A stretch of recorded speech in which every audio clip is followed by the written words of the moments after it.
El hospital olía a una mezcla de antiséptico y café recalentado, de ese que se queda flotando en el aire aunque abras las ventanas de par en par.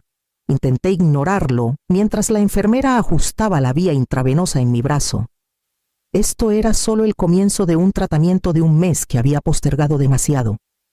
Pero los doctores insistieron. Mi cuerpo estaba agotado, la respiración más corta de lo normal. Y por primera vez, tuve que aceptar que tenían razón. Me dije que esto era solo una pausa, no el fin de nada, una pausa para recuperar fuerzas, para volver y vivir un poco más de la vida por la que tanto había luchado. Le dejé las llaves de la casa y del coche a mi hija, Paloma, confiando en que cuidaría de todo. Solo échales un ojo, le dije antes de venir. Ella sonrió, algo distraída, ya revisando su celular. Me convencí de no darle demasiadas vueltas. Paloma tenía su propia vida, su propia familia, pero el coche, pensar en él me traía paz en esas noches largas cuando el sueño no llegaba. Lo compré apenas el año pasado. Un sedán azul oscuro, con líneas elegantes y un murmullo suave en la carretera. No era nada ostentoso, pero para mí era un tesoro. Durante décadas, cada peso que ganaba se iba en cuentas, en criar sola a Paloma tras la muerte de su padre, en poner comida en la mesa y asegurarme de que ella tuviera lo necesario. Ese coche fue lo primero que me compré sin culpa, la primera vez que me permití sentir que merecía algo más que solo sobrevivir. Sabía que Paloma no lo veía así, para ella. Era solo otro coche, un objeto más. Había crecido con las cosas fáciles, con la familia de su esposo siempre lista para sacarla de apuros.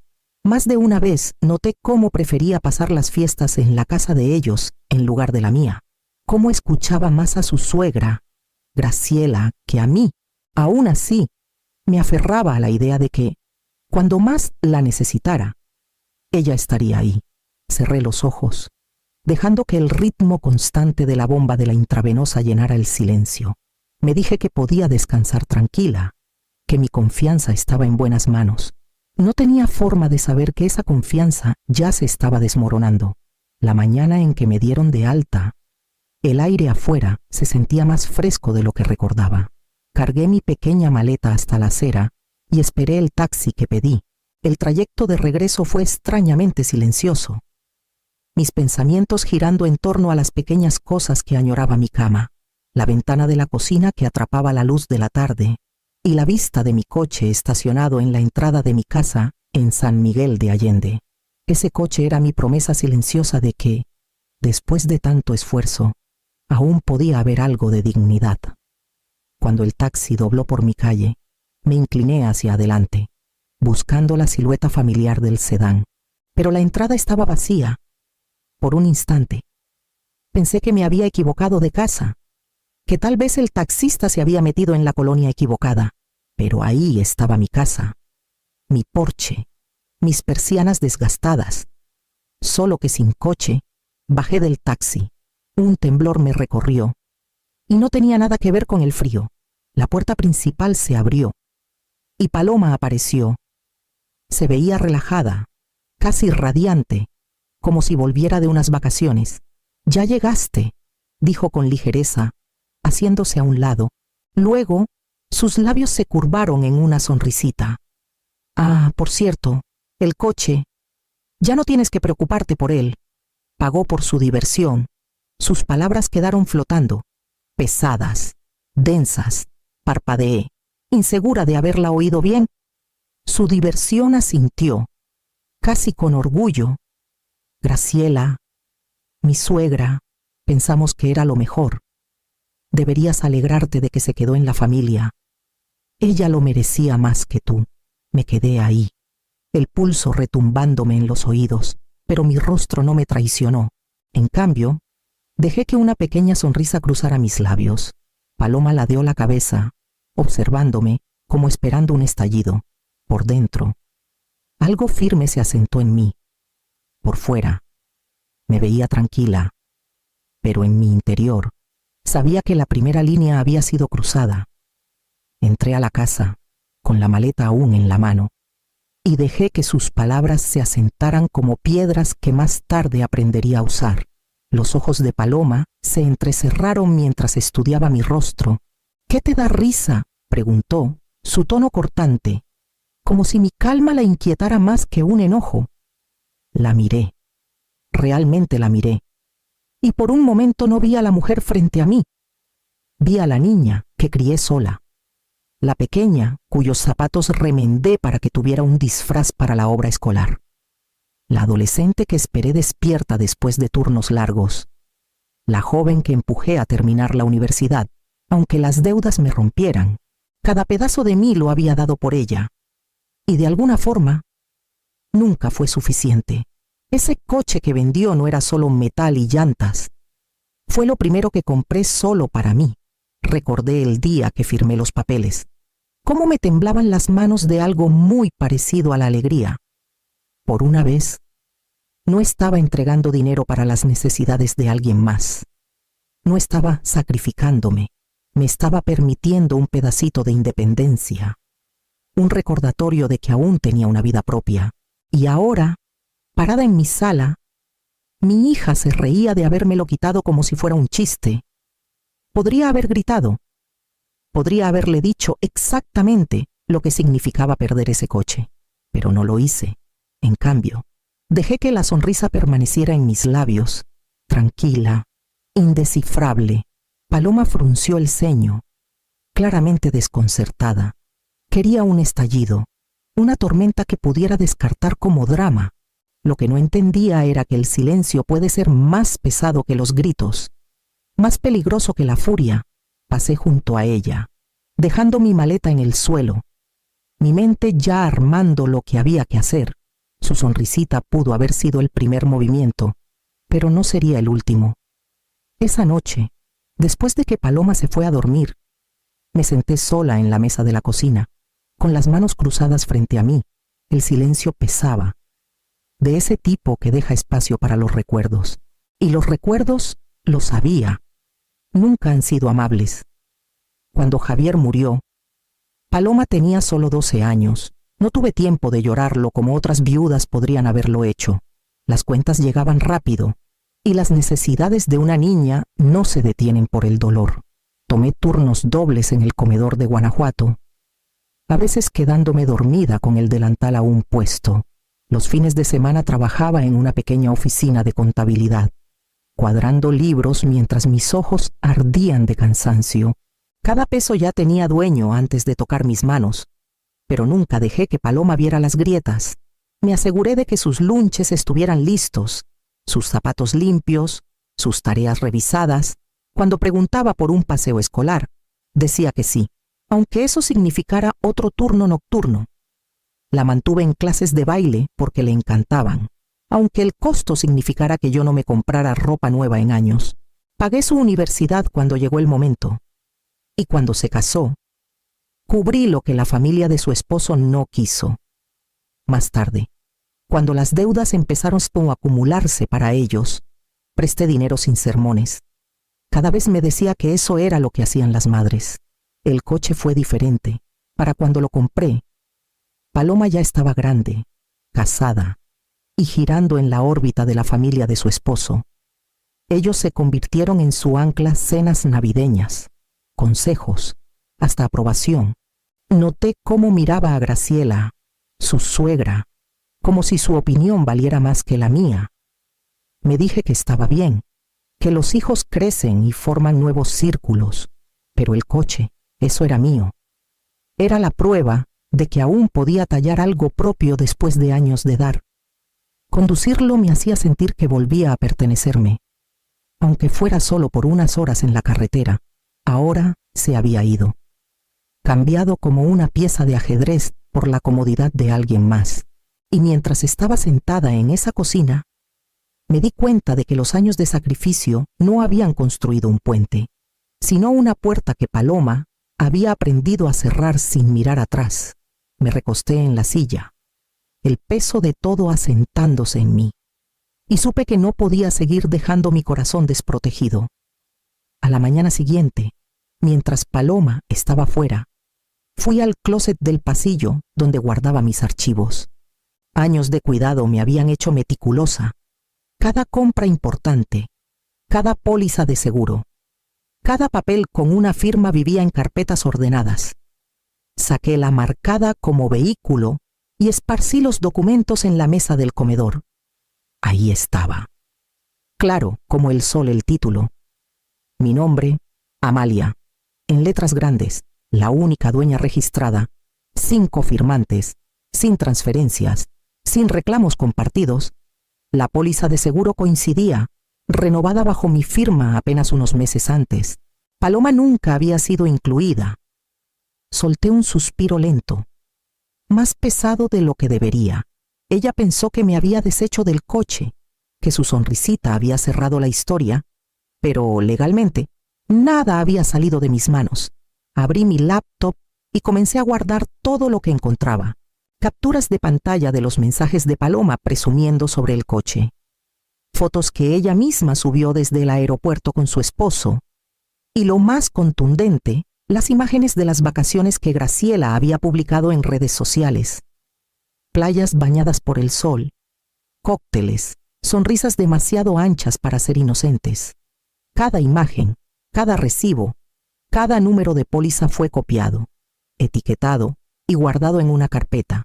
Mis manos estaban firmes, mi respiración pareja. No había enojo en mis movimientos, solo enfoque. Cuando cerré la laptop, vi mi reflejo en la pantalla oscura.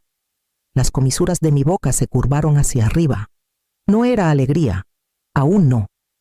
Era algo más callado, más afilado. Paloma pensó que mi silencio era derrota. Graciela probablemente creía que tragaría la humillación como siempre lo había hecho, suavizando conflictos por el bien de la familia. No sabían que el silencio también tiene colmillos. Recogí los documentos, los devolví a su lugar y alicé el mantel con la palma de mi mano. Era solo el comienzo. Pero los comienzos siempre parecen pequeños hasta que dejan de serlo. Esa noche, cuando Paloma mencionó durante la cena lo relajante que había sido Bora Bora, sonreí de nuevo, esta vez sabiendo el peso de los papeles que esperaban a solo una habitación de distancia. Paloma me invitó a cenar una semana después. Fui, aunque no por las razones que ella imaginaba. Su casa en Querétaro olía a pan de ajo y velas de limón. Un intento de calidez que cubría algo frágil. En la mesa estaba Graciela, su suegra, con ese aire de dueña, como si la habitación se inclinara hacia ella. Comimos entre fragmentos de conversación. Paloma llenando los silencios con historias, su esposo asintiendo. Entonces Graciela se recostó en su silla, su voz cortando el parloteo. Bora Bora fue un sueño, dijo, girando el vino en su copa. ¿Sabes, Amalia? Ese coche tuyo hizo más bien pagando nuestro viaje que quedándose en tu cochera. A tu edad, no necesitas lujos. Nosotros le dimos un mejor uso.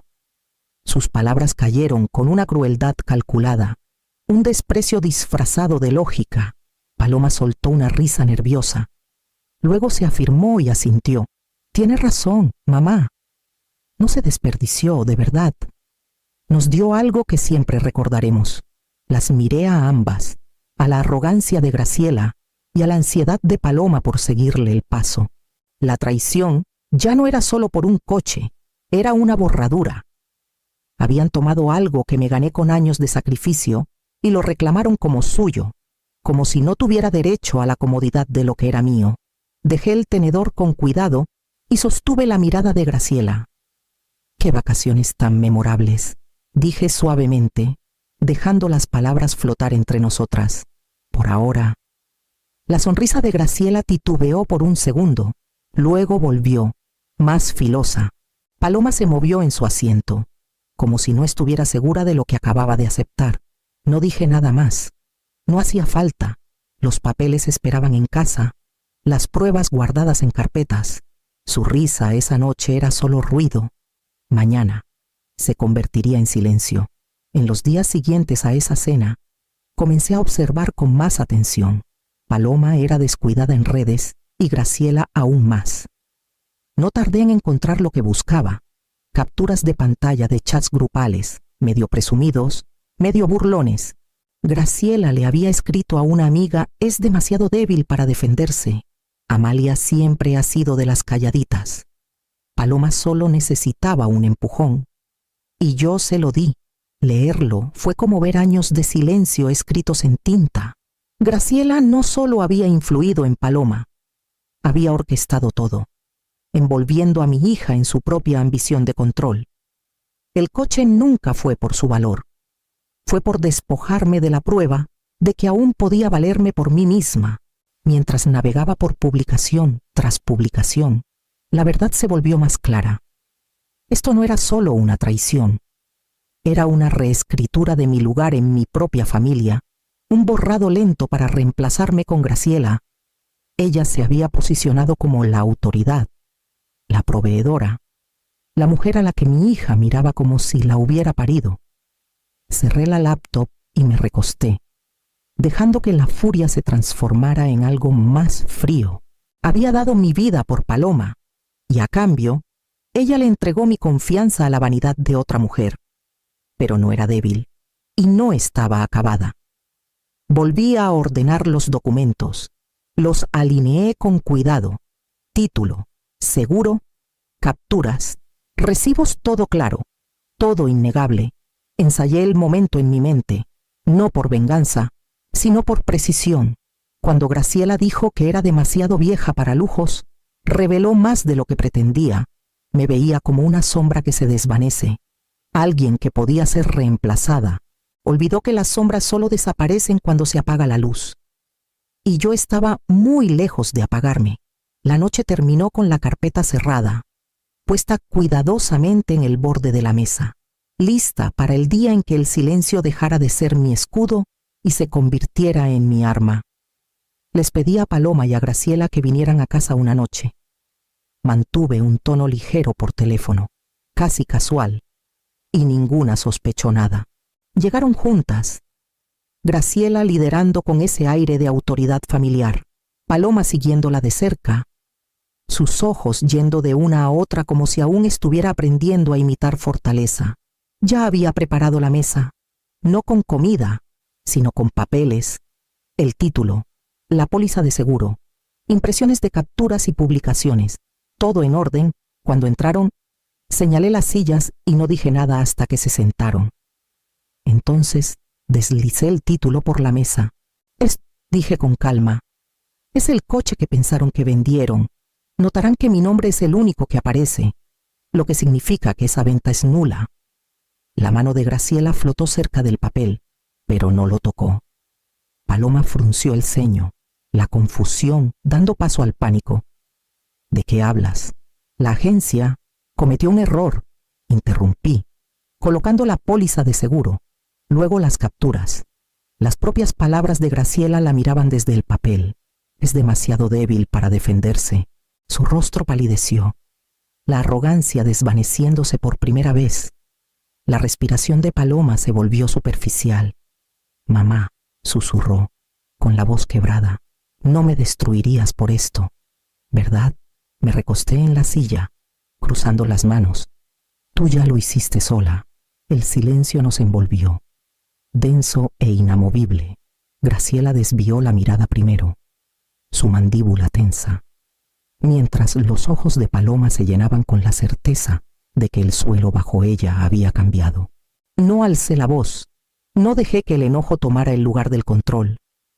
La verdad estaba en la mesa entre nosotras, lo bastante pesada para hacer el trabajo por mí. Cuando se fueron esa noche, los hombros de Graciela estaban rígidos y Paloma no me miró a los ojos. Recogí los papeles lentamente, cada uno un recordatorio de que el silencio tiene colmillos, y ya no tenía miedo de usarlos. Una semana después, llegó un sobre por correo certificado. Lo abrí en la mesa de la cocina. La carta legal detallando lo que ya sabía la agencia había procesado una transferencia fraudulenta, y Graciela estaba listada como la responsable de haberla empujado. La responsabilidad era de ellas, no mía.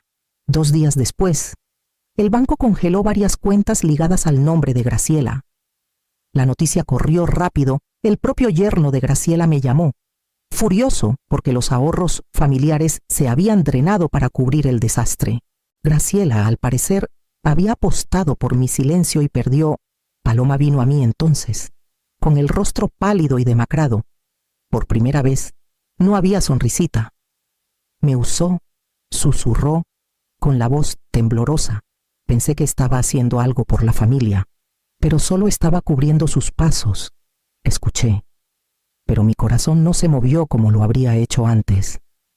Ya había medido los años de sacrificio contra esta traición, y la balanza se había roto.